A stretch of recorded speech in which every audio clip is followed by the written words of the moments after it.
All right. Welcome you to Porch Talk. This is your host, Alan. This episode has been a long time coming. I've been a fan of my guest today for a while. He's a musician, he's a visual artist, and we got a lot of mutual friends. We'll get into all that. But I got Jonny Hollis, man. What's up? Shucks, thanks. I'm really glad to be here. Yeah, This is man. great. Uh, just before we got rolling, you're fairly well traveled, and we were talking about influence, just growing up a little bit. But I wanted to start with where are you from, man? Wait, I was born in Starkville, Mississippi. And then we ended up living in a few places in Alabama. I've gotten the chance to live in Minneapolis, right outside of there, Seattle, which stole my heart for a while. Gotten to live in England for a little while, thanks to my mom and stepdad. So, really enjoyed that. I really like, I always think of John, is it Murr? I think the author who writes all about his hiking and camping up in the West Coast area, California, and everything. He has a quote that is, the world's a big place, and I want to see as much of it as I can before it gets dark. And I just love that. My older brother, I've never gotten to live there, but I've gotten to go there a few times. My older brother lives in South Korea too, so that was an eye opener getting to go spend some time there. One of my best friends, he was a foreign exchange student back when I was in high school. His name was Ho Kan-un, and he was South Korean. And he came back to visit twice after his stay was over. And the first time he came, he had always wanted to see the beach. Yeah. So he got off the plane, we let him get rested, woke him up. You ready? Well, we're going to the beach, man. You said you wanted to see the ocean. We're about to drive right now. We took him down to Gulf Shores, Alphen Island and all that. Love that area. And I was like, it just so happens there's a pretty beach. Yeah. Like 4 hours from here. Yeah. Let's go check it out. But I've always, and I've got to keep it, and I'm going to keep it, but I promised him that I'd come to South Korea, and I ain't made it yet. It's odd that he'd never been to the beach. It's a peninsula. Is he not? Well, I'm thinking like American beach. American, yeah. I think they have coastline. They don't have like a beautiful sandy Jimmy Buffett vibe kind of beach. Seoul is awesome. And that's where he's at. There's that river that cuts right through it, and we would go down there, and at night, if the weather's nice, people just congregate on these like grassy hills, and there's like skyline in front of you, skyline behind you, this beautiful river. People just bring beers and wine, and they're shooting fireworks, and they're just running around playing. I really enjoyed it there. It was really pretty. Yeah. Man, well traveled and lived many places. Started out in Starkville, back in Starkville now. Back in Starkville, yes. Well, kind of walk me through the years and just how things were. You said you spent some time in Alabama. Like, how would as much as you would like to, how would some of these moves and changes happen? So, yes, born in Starkville, and like I said, when I was like in my infanthood, I had some health problems, and my mom was always having to take me to Birmingham for the children's hospital there. My mom and my dad were living in Starkville, but they separated, and we ended up in Tuscaloosa for a while. My mom has lots of friends and family in Alabama. So we were living in Tuscaloosa and Northport for a while, which was, Northport was a great place to be like a 5-6-year-old kid. You know, it's got so many great neighborhoods. Kids were always riding their bikes everywhere. I really enjoyed that place. I had a stint when my parents separated. This was the only woman my father would date. That was as far as he ever took it, but they were together for some years. And I spent a whole summer when I was 10 in Cottondale. Yeah, yeah. And I had the time of my life, man. It was It's- bicycles. I mean, it was, and it was like living in like, I wouldn't say like a cul-de-sac, but it was kind of suburban. yeah. It was cool. Something about those, like being a kid, Alabama, like summer nights, running around the neighborhood with your friends. Mm-hmm. Excellent. And then Causing trouble. oh man, yeah, as much trouble as like group of kids in suburbia can cause. Uh, my mom got remarried to my stepdad, Scott. Amazing person. I'm very lucky to be very close and have good relationships with my mom, my stepdad, and my dad. We're all there for each other. Um, we got. I'm one of 5 boys. My mom stayed home and homeschooled us, and she was a chef growing up, so she was always cooking too, and we were always spending time in the kitchen, which helped me out later in life too. I don't know how my stepdad did it, supporting all of us, but yeah, we did end up moving around. We moved up to Birmingham for a while, and a little outside of Birmingham to my mom's parents lived there, and so she wanted to be near them, and so we made that move. And then my older brother moved to Minnesota to go to a place called Bethany College of Missions, and it kind of it teaches you kind of how to deal with cultural differences and traveling and stuff, so you can go do mission work. That's what I studied. Yeah. Practically, I was at the University of Mobile. It wasn't the first time I'd go to college. I went to Shelton State first, Yeah. but I would eventually go to University of Mobile, and I did intercultural studies. That's what it is. That's what that's what you, and like world studies theology. or something, yeah, things like that. He enjoyed it so much, my mom and stepdad decided to join him. So Minneapolis, or outside of Minnesota. From there, they got hooked up with a sister company, and in Philadelphia, in Pennsylvania, and that was really cool. They lived in this. The company had bought a castle that a guy, some millionaire up in Philly, decided he wanted to build a castle with like hidden passageways and like little house, like village houses near it, and then he went broke, and so this organization bought it and kind of had their headquarters there. So you get like, so they were living in a little house in the squash patch, I think is what they call it. Anyway, it was great. So, and then from there, they got set up with Battelle of Britain, and so they moved over to England and lived in. Actually, before that, they had to move back to Birmingham, Alabama. So for just a little while they were kind of waiting to transfer, and so they moved from Birmingham, Alabama to Birmingham, England. So I went and stayed with them off and on. You can go stay, 3 to 6 months without a visa. So you go do little stints like that. And eventually, when I was like 18, somewhere around that time, my brother was still, my older brother, all my younger brothers are still in England. They all moved over there with him. My older brother was still in the Minneapolis area. He was living with a bunch of friends. He was like, "Why don't you come over here? We'll hang out. We're all gonna, like, our lease runs out in 3 months, 3 or 4 months. Why don't you come over here and then we'll move. We're gonna find another place to move." And some of them were all going their separate ways. So I went and stayed in that crazy house, and had a lot of fun. And then me and him and one of our roommates, Jonathan, we all moved to Seattle, and I fell in love with that city. I loved Seattle, and it almost feels like y'all are just kind of like, y'all had a map of the U.S. up on the wall. You were throwing a dart. Like, why was it Seattle? I don't know.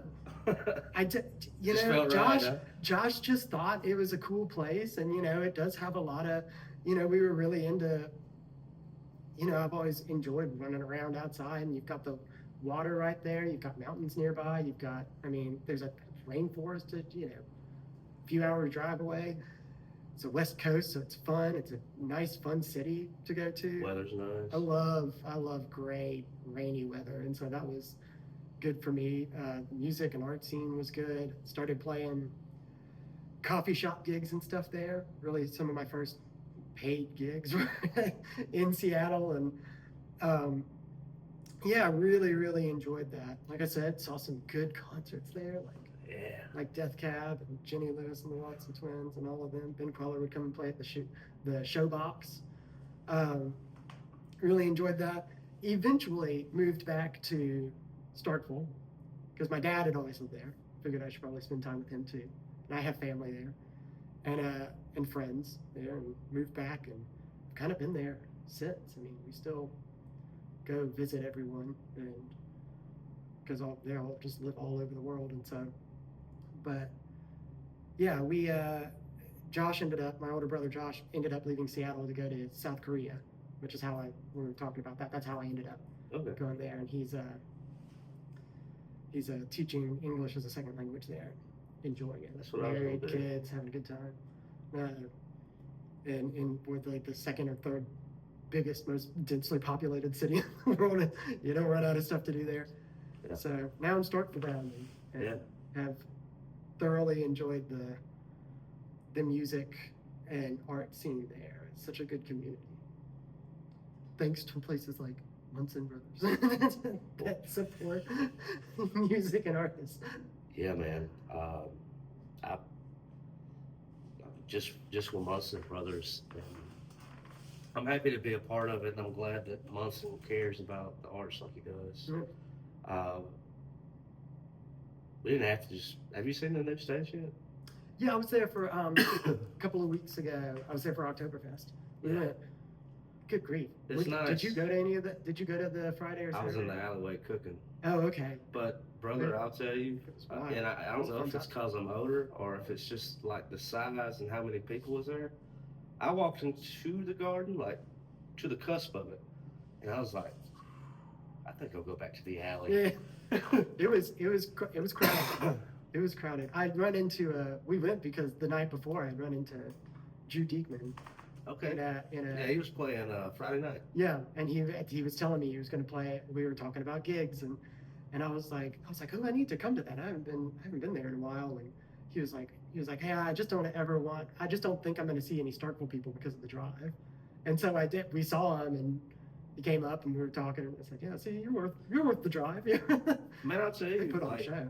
They were good. About every 2 or 3 months, you know, I host the open mic at Munson Brothers. Mm-hmm. It's every first and third Thursday.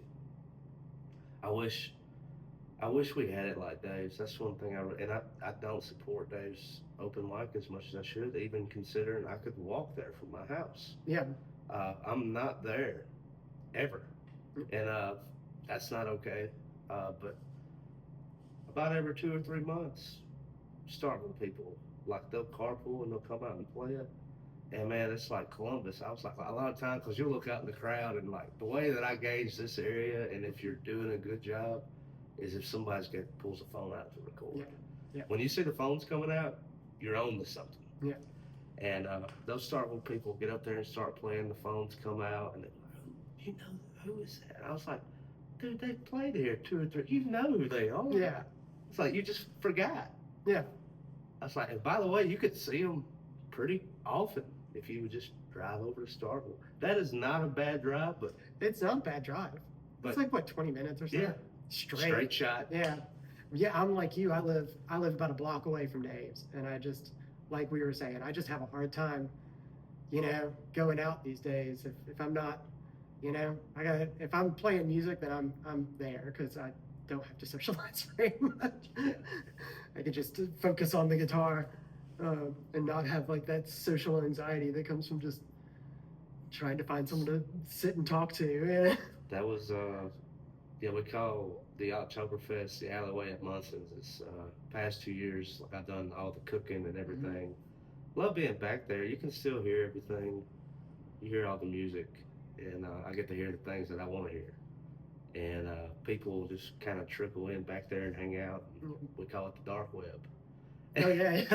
And because it's like, ooh, you kind of come back there when you're like, social battery is completely dead, Yeah. or like you just didn't have it in you, and you just pop a squat and let's talk about some wild stuff. That was my first. That was my wife's first time being at Munson Brothers, and she was. I was very pleased at how much fun she had. She got to try the pizza.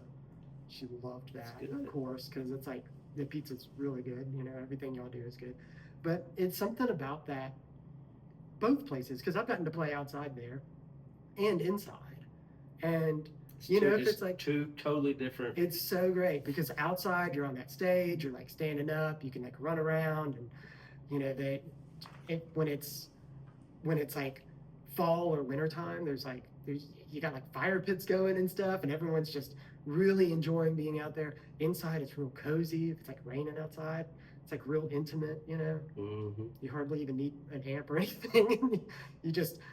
You can lean over from the stage and just ask someone 2 feet in front of you, going, "What do you want to hear?" Some of the it struck on a lot of people. Like if you play at Munson's, like you put the two stages the best way, but in my opinion, you want to play outside. Oh, it's so fun.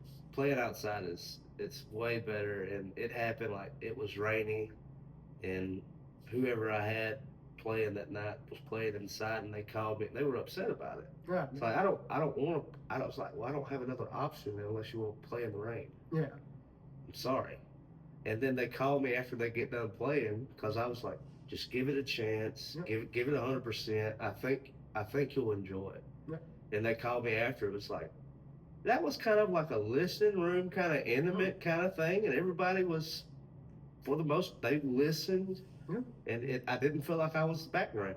There's a lot of places that you'll play and it feels like background music. Munson is one of the places that if you, inside or outside, when you're outside and it's crowded, people are listening. They're chatting and stuff, but they're listening. They're clapping. Like you said, you'll get a phone out every now and then. You'll see a little phone light and stuff, taking a picture or whatever. But inside that's exactly what it was like. It was like a listening room. People were because you're so close to them that you feel like, oh, I'm about to ruin these people's night. They came to have, I don't know, one of the tables was playing cards or like a board game or something, and I was really tickled by that, and I was like, I'm about to ruin their evening by coming in here and playing like 10 feet away from them. But no, we had such a good time. You start conversations with them, you get to find out what they want to hear, and you play a few covers and you play some stuff. Oh, this is like something you might like, and it's a great experience being there, inside or out. It's good. Yeah. And the things that we've been fighting for, and he hit this huge grant opportunity with American Express, and we're gonna give you X amount of money, before and after shots. Show us how you use the money, and that'll put you in the drawing for an even bigger grant. And then we got the bigger grant as well, and that's what led to the stage, because the dream for us, Ryan and I, like when we talk about music and like how far we want to go for musicians. And granted, like if you're a musician out there and like maybe it's been a while since you've been or you've seen it, and we're not where we want to be yet. Like this is just the beginning, but like we wanted professional lighting, we wanted a roof, we wanted to provide like state-of-the-art sound equipment to where they didn't have to bring theirs anymore. And that was something that we could provide for them in-house, make it easier. We're building a little load in. You can come right in up from the street, straight to the back of the stage. That's beautiful. You don't get that anywhere in the area. And like the next thing that I'm really pushing for on that back lot, if the city allows us to have that piece of property like directly behind where the stage is I told him, I was like, it would be perfectly our style or however you wanted to do it. I mean, it's your place, but let's get our performers and our entertainment let's get them a green room. Mm-hmm. Like, because sometimes you get done playing, the last place you want to do is just step right off stage into it. Yeah. Man, just give me 5 minutes, just back here, and then like, just let me unload 5 minutes. It's nice to afterwards sit, drink a beer, Mm-hmm. or depending on where your night's going, a good strong cup of coffee helps me sometimes. Yeah, sure. And yeah, that's that you need to unwind. You know, that's Mhm. my go-to. No matter how late it is after playing, you just you're so full of energy. By the time you get home or like wherever you're staying, I just want to sit for a minute and like maybe drink a beer or a cup of tea or something, And you know, and like, watch Seinfeld or something. Just to, oh yeah, perfect. I was like, have a little TV Yeah. and like whatever they want, because you know you get a pizza yeah, to go with it, and so have that on the rider. It's like when they step off the stage at 9 or whenever they finish playing at night on the rider, they wanted a margarita pizza, and they wanted this beer. We're gonna have it sitting up there ready at 9:50. So when they step off at 10, everything, all the amenities are there. Whatever you wanted on TV, and just take your time for a minute. that sounds magical. And I don't know how long that'll be, you Yeah. know, but I mean, that's one thing that I want to shoot for. It's like, I've heard it time and time again, especially like when it was come times for Oktoberfest or even Porch Fest there, is, you know, the musicians show up early or musicians know musicians. It's like, it's the same way that I hear comedians talking about their green rooms. Yeah. Or, you know, their hangouts, their private places. It's not that they don't want to be around the public or mixing with the public. It's just, Sometimes you need a minute. sometimes you need a little space. Yeah. And there ain't nothing wrong with that. So like providing that, there's a couple of other things I want to start in the new year is cutting the time in half for original songwriters, and I want to mix scenes. Like if there is two people like compatible, that one is Starkville, one is Hattiesburg, and I feel like them playing together, maybe they could take that to Hattiesburg, and that could open up opportunities for people. Yeah. Just I want to do things like that. But man, like music for you, how'd you get into music? Early memories, and like, was guitar your first instrument? Yeah. So my older brother played guitar in a band for a while. It was like a church band,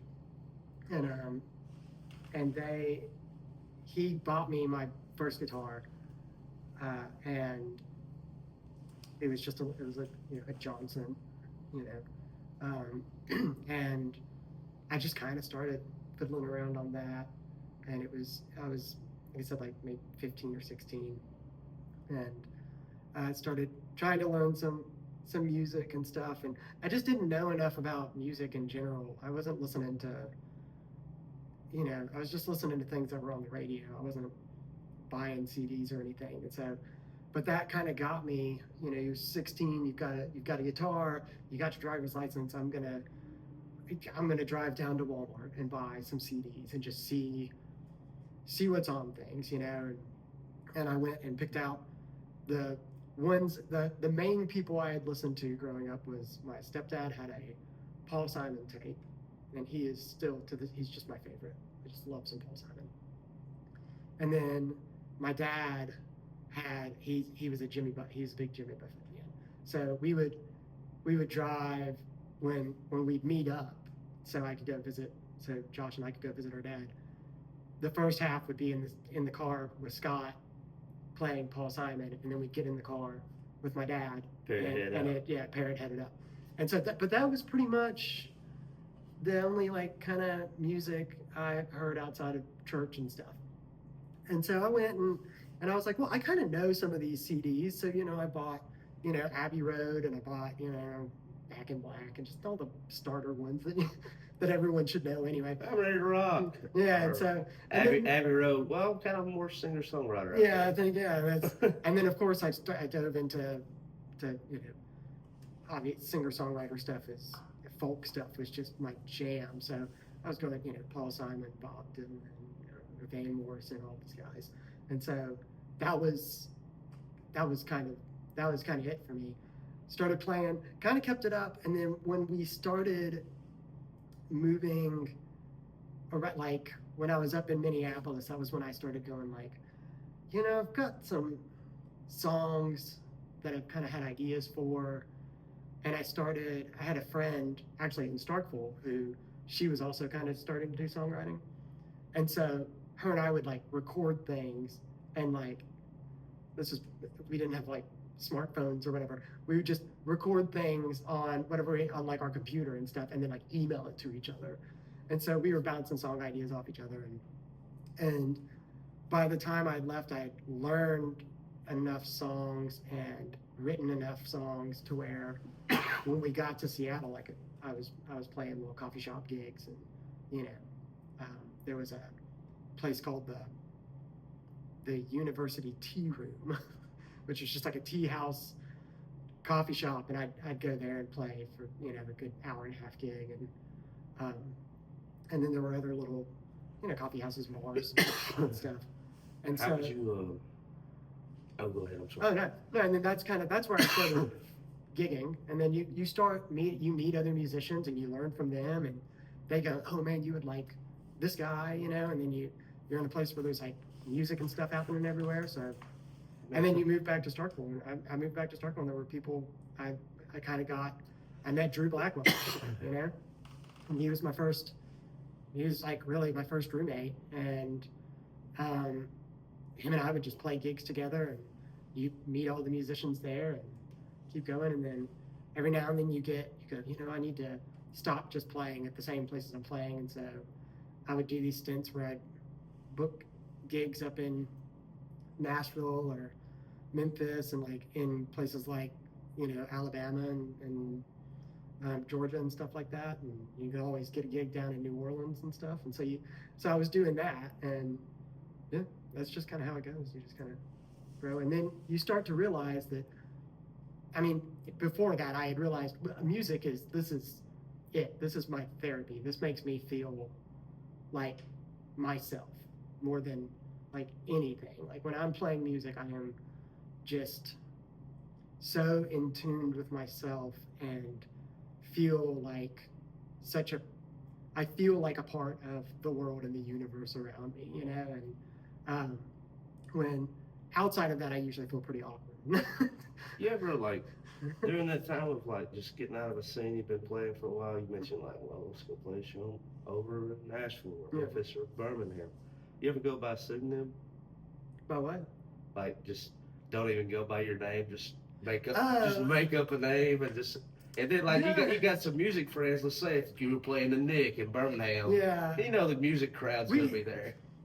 I never made up a name for myself, but we had when Drew and I were playing, every night we'd make up a new name for we had kind of a duo thing going on, and the ones I can remember were we were Strangers in the Alps. We used that one a lot because the Big Lebowski was one of his favorite movies, and it would come on like TBS or whatever, and the overdubbing for one of the scenes where there was a lot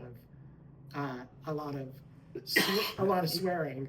There was it was John Goodman is beating on a car outside because he thinks it's this kid's car, and in the TBS version he's screaming, "This is what happens when you find a stranger in the Alps." And for some reason we thought that was so much funnier than like the original line. That's way better. It's so funny. And so we were Stranger in the Alps for a little while. We had a little duo too, where instead of playing guitar, he would play guitar and sing, and I'd play drums, because we both thought like the Black Keys Rubber Factory was such a at that great time album. I'm sure he was mixed up with like the Memphis Kings Yeah. and like learning. Oh yeah, he was. So like, we traditional. we were doing all that, but then the other name I can think of was we were Ginger and the Giant for a while. My hair was redder back then. We were Ginger and the Giant. He's like 6'5". Yeah, he's like a foot taller than me. And so, but we would do that every now and then, and that's just what but no, I never thought to do a pseudonym. And it's because everyone would always say like Jonny Hollis though. That sounds that's a good name. And I go, yeah, and I like the name Johnny. I always like the name. Back to the Future. He sings Johnny Be Good. And you see that and you go, wow, that's rock and roll. It's like the redemption part. Like I want that when I play guitar. Mhm. And so I already had the name Johnny, so but that's fine. Also, my mom named me that. I love my mom. I can't. Yeah, he left Birmingham, he went up to Nashville, but he would do it. He had been in Nashville for a few months. He hadn't played in Birmingham in a while, and to surprise his music friends, he booked a show at the Nick. He didn't go by his name. Yeah. He just went by something random. And when they saw that on the marquee, they were like, "Who the hell is that?" Yeah. Well, the bartender was in on it. It was like, "That's some hot shot from Nashville. That's just about to blow up." Yeah. And he got there, and they're like, "Ah, got him." And I was like, "That's fun." That sounds like something that would be fun to do if I were more. It's kind of more of a home. If I were more nationally known, I think I would do that to have like fun, I don't know, surprise shows or whatever. Yeah, that's such a fun idea.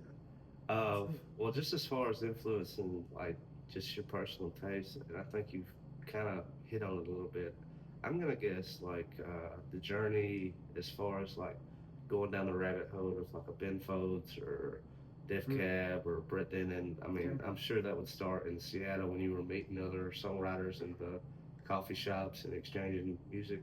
Yeah, I was listening to Def Cab pretty early on. With like, how'd you find them? You can play these songs with chords.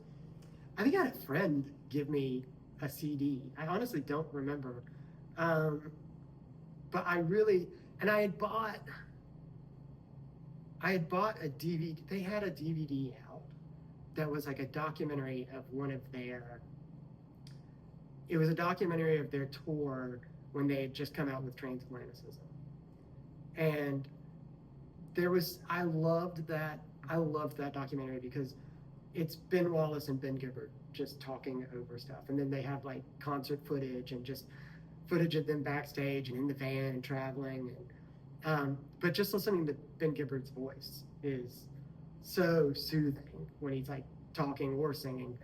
And they had a lot of good lines from that. I think Ben Wallace said, "Rock and roll is not rocket science. You agree to meet up and play at a certain time. People think it's like all debauchery, but it's not.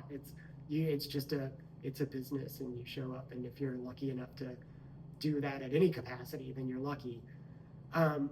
So I was listening to them, and then I was visiting some friends in Starkville, and we were listening to. Oh, it was actually we were driving to a concert in Birmingham, and we were in Reform. Right? We were passing through Reform, and we were listening to some CD, and I was like, what is this? Like, who is this person? Because it is every single song is like speaking to my soul. And the friend I was with went, this is Reform. And I went, no, she thought I was talking about like the town. And I was like, no, the band, who is the band? And it was Ben Queller. And I got real into Ben Queller, like Radish and all of that.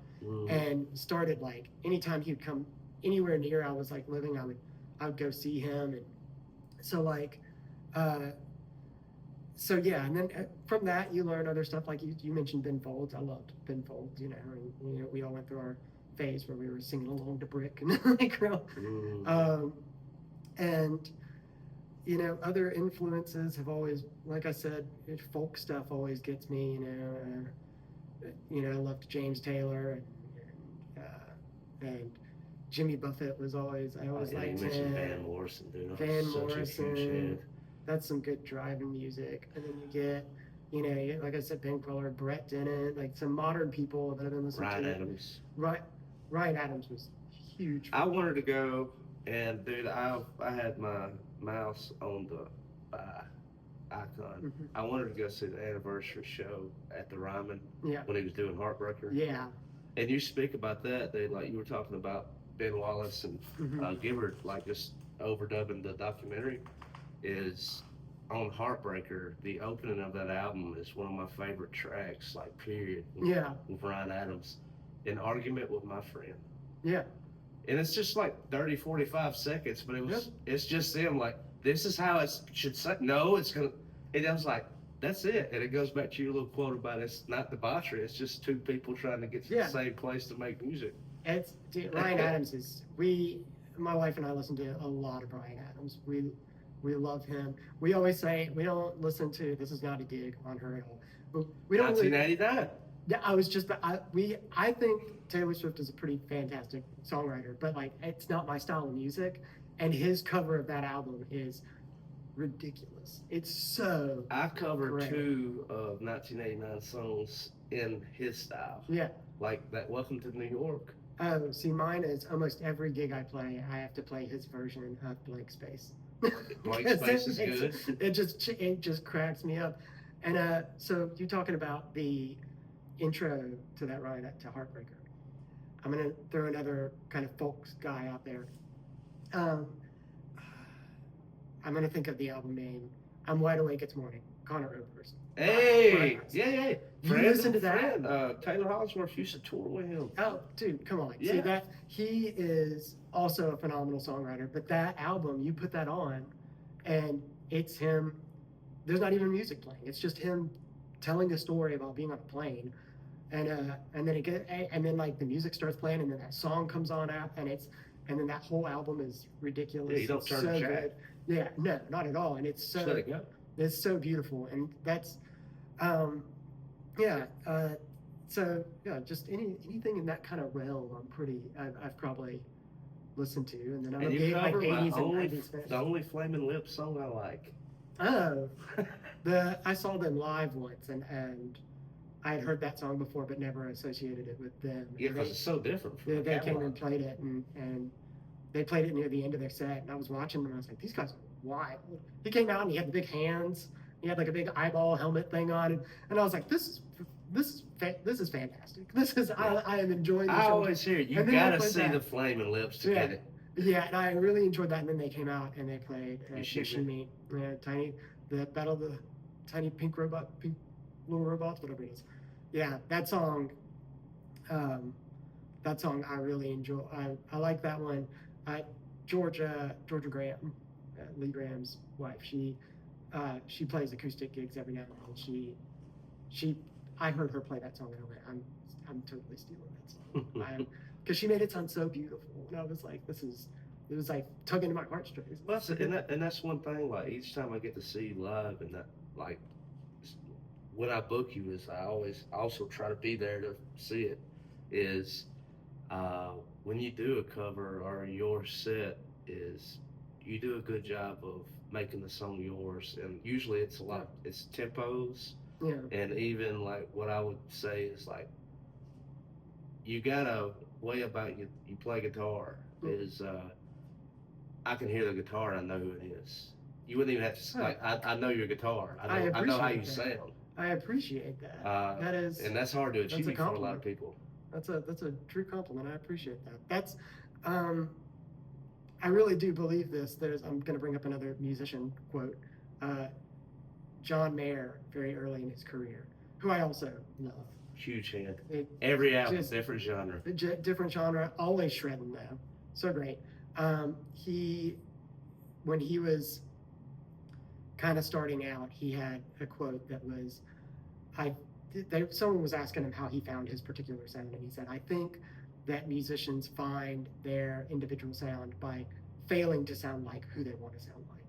And there are, if I play a Billy Joel song, I can't sound like that. And my rhythm's a little different, and I just, I've got to make it my own, or otherwise I just don't think it's gonna sound as good if I'm trying to do. So I kind of think it's part of that. It's I've got to make, I think every musician does this. So you got to make it a little your own, otherwise you're just not gonna feel it. Don't you cover that? If that's what it's all about. Yeah. See, yeah. That's when the first time I heard you play that. I try to do that kind of jazzy. You were probably about. You were coming out of the verse, going into the chorus before I even realized what it was. Yeah. Like me and Lance was in the kitchen cooking. He's a music head too. Yeah. We're at Munson's and you're playing that. It sounds familiar. And I was like, hold on. There, I was like, wow. Classic song, new twist. Well, that's unless I'm playing something like Blackbird, I feel like you got to kind of play that. Yeah. But yeah, yeah, songs like that, they're just fun to make your own. Yeah. Absolutely. Well, dude, like, what about when it comes to artwork and the visual arts? I saw, I want to say, the art that was like a red wolf with wings. Oh yeah, that's my. So I always thought my spirit animal was a fox, A fox. and Okay, that makes sense. I love getting instruments and then just like painting and sharpieing all over them to just destroy their value. So but the fox was a big thing for me. I used to do paintings of paintings and watercolors of foxes doing different things to for like posters for my gigs.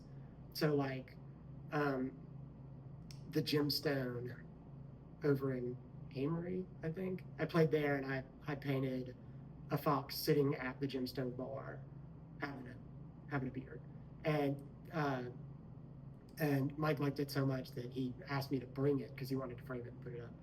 But that was kind of my shtick for a while, just painting things to like, because it's more fun than I don't want to put a picture of me up and be like, look at me, I'm gonna be, I'm playing at Dave's or whatever, Same. It's like they've seen my face, they know, so I've I got a do great that. photo of me holding a cat, Yeah. comically, or I use my mugshot from when I got arrested. Oh, excellent. See, that's what very Elvis Presley, Frank Sinatra style.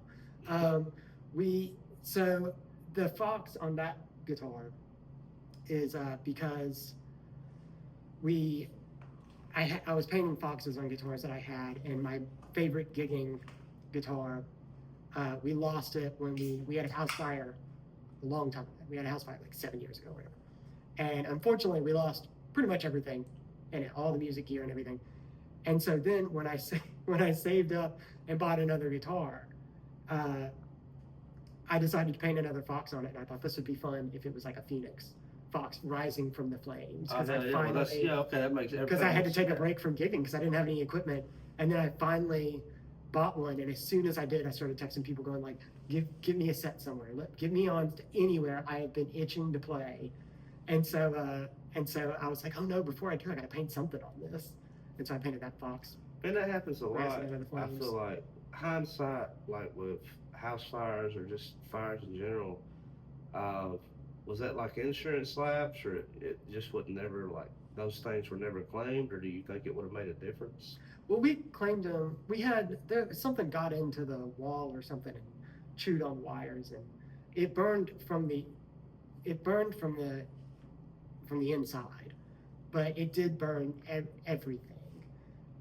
But we have such a good community in Starkville that like a lot of people helped us out, and it's if you're sitting there watching it all burn, you kind of just go, you know what though? It's just stuff. It's all just stuff. My wife was at That work. is my biggest nightmare, dude. Like See, I have nightmares about that. But like, and you're sitting there and it's like, Well, huh. it's my wife. My wife was at work. Our son was in school. I had come home for lunch and smelled some smoky thing, and was walking through, and I was like, "What is that?" And I opened the door to one of our our spare the bedroom that was our studio, our little music room, and the wall and the ceiling were just on fire. And your brain doesn't know how to compute that. You can't register So all I did was I just closed the door, like that was gonna just close the door back, like that was gonna help. And I was like, okay, let's figure out what we got to do. And so I got our dogs out and our cat and everything. But then I was kind of making a checklist to make sure everyone was fine. And then I realized our cat was in the back bedroom, still taking a nap, like it didn't care that fire was spreading. So I ran in there and grabbed him. And by the time I had grabbed him, it had spread to the hallway, which was like the only way out. It had spread to the hallway, and the ceiling was on fire and stuff. And so I just had to grab that cat and just like, crawl through. And I will say, I looked into the music room. Amps, guitars were all on fire. And I was like, if I had time, I would take a picture of that because that'd be a killer album cover. But it's like, it's just stuff, everyone's fine. And, you get. That's replaceable. Yeah, it's all replaceable. And actually, because of that, we moved to a neighborhood that we are really enjoying near. We weren't living near very many of our friends, and now we're living really close to all of our friends. And, it was kind of the kick we needed to kind of change our lives up a little bit, and yeah. So it's people knew that. I've told that story too many times, but that's the story. That's why that fox on that guitar is coming up. Ashes. Yeah, and that's you feel like you just look back and go in everything, every day we survive in life, and it's something to be grateful for. Every day you and your loved ones get to go to sleep and wake up the next day. It's such a blessing, and it should be cherished through art and music. I'm telling you, dude, like whether it's my mother or my brother, and my family's not real big and it's shrinking, and I always try to make sure, like last time I see them, talking to them on the phone, man, make it count. Make sure you tell them you love them, man. You never know. You never know. I'm telling you. Yeah, that's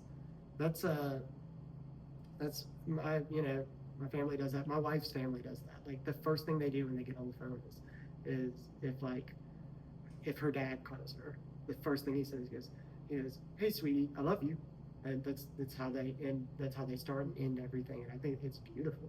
You gotta say it. You're on. You gotta, and maybe it comes with like getting older, but like you get to a point where you go, I just have thoughts and emotions and opinions about things, and like if I'm not gonna say what I feel and stand up for what I believe in and stuff, then what am I doing? What am I doing?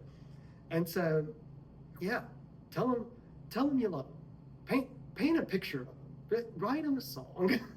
write them a poetry or short stories or do whatever your love language is. Don't hold back on it. Just give it to anyone that you cherish. Man, you mentioned like cooking and gardening.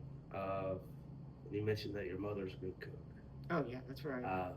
Like, man, what's some of your favorite things to cook? Like, what are some of the things that frustrated you to no end? Or is it like a Mitch Hedberg joke to where rice is great if you decide you want to eat 10,000 of the same thing? So it's never really been cooking. I do love to cook, and we are a big cooking family, and it's kind of I feel like I have this curiosity that cannot be satiated. It's why I wish that there was enough time in life to travel to every city and meet everyone and read every book.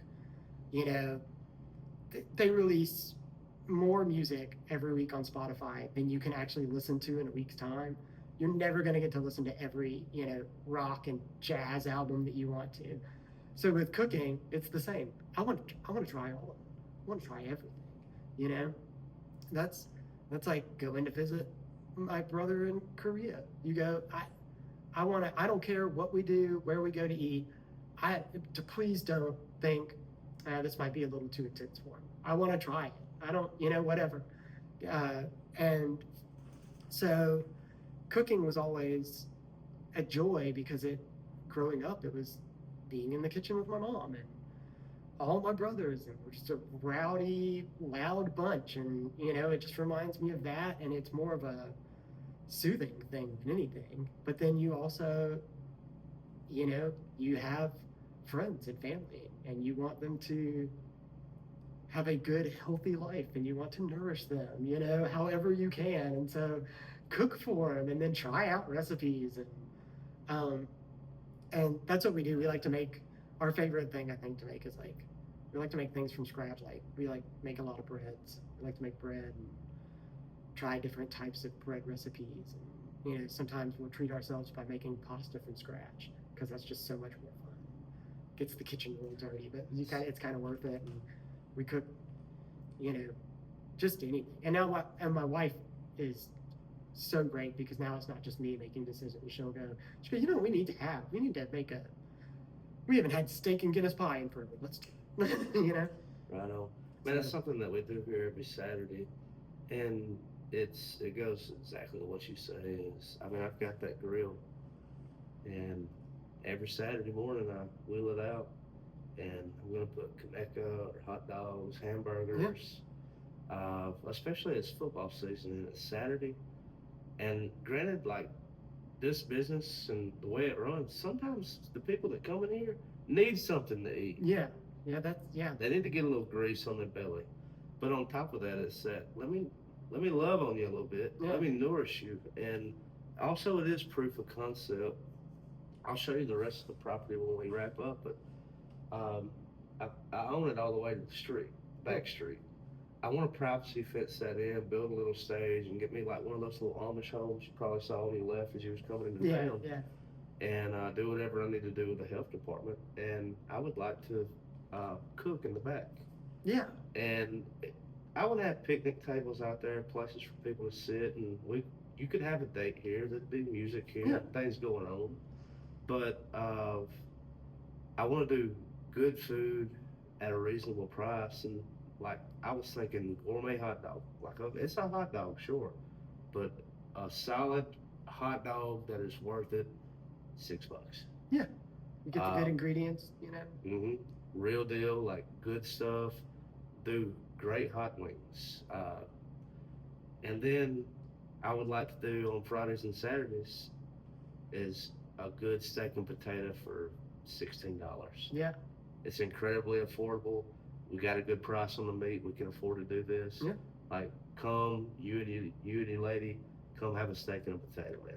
Yeah, it's like, man, you tell me when that happens because I'll be here, and it's so what you yeah. You'll probably be booked for it. I mean, you'll see, probably be so playing. this also brings me to another point. It's like I feel like we were talking about cooking. Cooking kind of goes hand in hand with music. It's You an wanna- art. It's an art, but also like what are you gonna do if you're inviting a bunch of friends over? You want them to come over. You want to listen to a bunch of records, and you want to cook, and just all hang out and like everyone's in the kitchen, and that's what we do. We have like when we have friends and stuff over, a lot of times my wife and I like to collect records, and so By the way, when I had Holly Rumbarger on the show for the first time, oh yeah, you were I at the was house. upset about this. Yeah, we did it at your house, and I was Yeah. like, I know Johnny, but I was like, I ain't never met Johnny. Like, I'm in your house, and you ain't even here. Well, I thought we had appreciate- to hightail it out of there, right? I can't remember what we were I doing. appreciate the hospitality, though. By the way, I don't know if I Oh, ever, yeah, if no, I ever that's- thanked you, but the room that Holly chose was your record room. Mm-hmm. Yeah. And like I didn't really peel through. I mean, because once again, I didn't want to disrespect the home, but like just eyeballing and looking, I was like, great taste, sir. Thank you. What's it that we do that, and that's what we like. If we have friends over, we'll have like 7 or 8 people over at the house, and it'll be Honey Boy and Boots, and it'll be like maybe Caleb Childs will be there, like just and it'll be like it'll be our friends that we just know, and my dad's probably going to be there hanging out, and that's what we do. I go, come over, we're all going to hang out, we're going to cook a bunch of food, and then the thing we like to do though is because music goes Drew's hand in Courtney hand. can cook.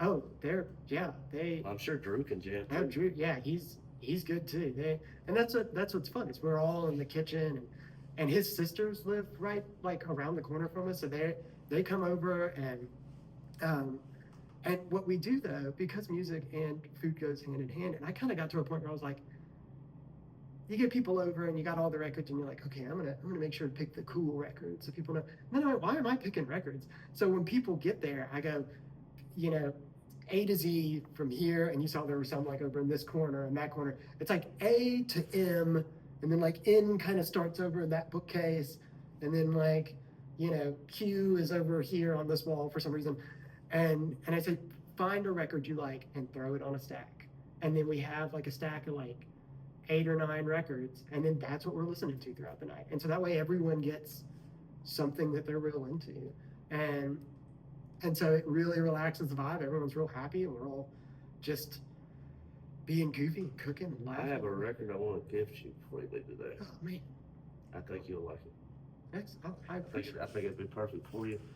Yeah, that's such a perfect game. I'm glad that you committed to this as well, because like as it stands right now, my record collection at the house. I live like I'm moving next week. By the way, Yeah. it feels like all my things are in boxes. Yeah. But I move things around a lot. But I keep them in those milk crates for the most part. But the first time I ever took all my records out, I was like, we're gonna do it by genre. We're gonna do it by feel. We're gonna do it by color. Yeah, And I was like, no, the best thing for like anything, just do it alphabetically. I tried to do by genre, and I had to have like little, Yeah, I had like little tabs yeah. saying like this is where. But then it got to, so the problem When your catalog grows, when the catalog grows, position. and then when the people that you listen to are when the people that you listen to are Genre like doing bending. genre hopping. So like, where do you put Ben Quiller? He's folk on this one. He's like kind of pop rock in this one. This one's like way heavier rock. This is a country album. Like, Yeah. but I want all of Ben Quiller in one spot. You know, it's like you said about John Mayer. Every album he puts out seems to be like a different vibe. Where do you put him? So let's just go back to alphabetical. So because I was getting to where I don't remember where I put stuff. Well, how was I feeling that day? You know. So yeah, that's and that way I can find all. The only problem is like if I buy an album, I like to listen to a lot of jazz too, and there's obvious. Who's one of your favorites? Chet Baker. Okay. Chet Baker's my favorite. I thought, man, when I was younger, I was fiddling around on different instruments, and I love to learn new instruments and everything. And so I do play a little piano and banjo and mandolin and stuff like that. And I was like, one day I'm gonna learn to play the trumpet. I'm gonna be Chet Baker. I'm gonna sing and I'm gonna get a jazz band and we're gonna play at the guest room in Starkville and everything like that. We're gonna really class it up and everything. And then I couldn't play the trumpet at all. I don't know what it was. I cannot make that thing make a noise. And so I don't know. I played a clarinet because I was just determined to play something, and I could kind of do that, but then I didn't really follow through on it. But that I love Chet Baker. Herb Alpert is a good one. Obviously, you got your Davis and your Coltrane. But then I'll just go and I'll find, like at Scooter's Records, jazz. I'll just go search through his jazz stuff, and you'll find the craziest names. Milton Banana Trio. Okay, $5. Let me buy it. Turns out it's so rocking. It's like a weird electric psych jazz stuff. And then, because I'm just a happy kid at heart, Vince Giraldi Trio. He did all the music for the original like Snoopy Peanuts movies, but he's got albums with the trio that are not Peanuts related, and they're phenomenal. And so it's just stuff like that. Right on. Now we mentioned a lot about traveling, places you'd like to get back to. Is there any? This could be something maybe you and yours are planning, but where's somewhere on earth you hadn't been yet that you want to get to? There's a lot there's a lot of Europe that I'd like to Goes go back to the trains, right? Yeah, it's something about going. There's a lot of places where once you get there, the train systems are good. And I spent a little time in Portland, Maine, and they have New England has some trains that kind of go up and down the coast. And my wife is fascinated with New England, and I would love to get up there and then just be able to stay up there for a while and take like weekend trips to, whatever, Salem, Boston, you right there to New York and everything. And then of course, like, would love to get to somewhere in France, and Italy seems like a blast. I'd love to go to Germany, and then there's places up north, Montreal in Canada. I think going to Alaska would be fun. I don't know why. It just seems like it'd be fun to go up there, and I'd like to explore Montana a little more. It's just endless. I mean, the list would just not.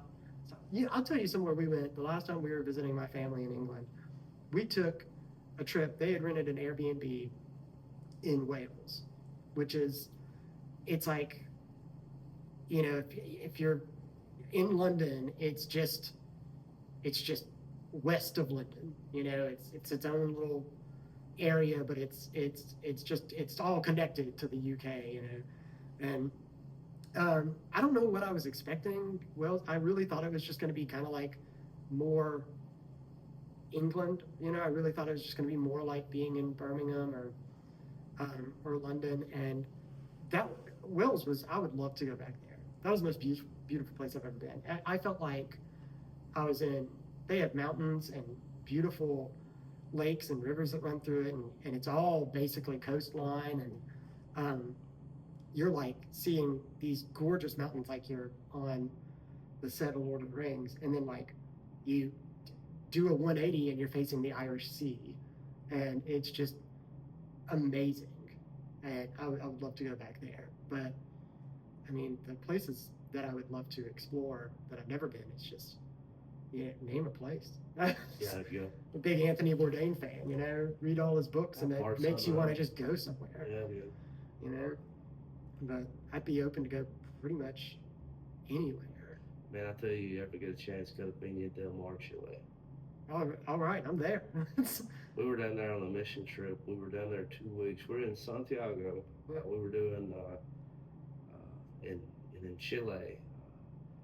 It's the capital of the country. It sits in a big bow. It's surrounded by the Andes Mountains. It's beautiful. But you have a smog cap that sits over on top of it. Yeah. So when you was flying in, it looked kind of bizarre. It's like, what's down there? What's underneath all that? You get down, it's a beautiful city. And, you know, like the Chilean culture, I mean, like if you're kind of grossed out by PDA or not used to seeing it, there's a lot of it. I mean, you might see two people going at it on the park bench, dude. Yeah. Like checking each other's tonsils out. Oh, man, yeah. And or you might see it at the mall. Street vendors selling the best empanadas you could imagine. But we were doing, and this was, it wasn't too far off the time. It was Black Bloc. This would have been probably 20. Yeah, it was about the time prominence. It was rising here in America. It had already happened with it was Operation something that they had done.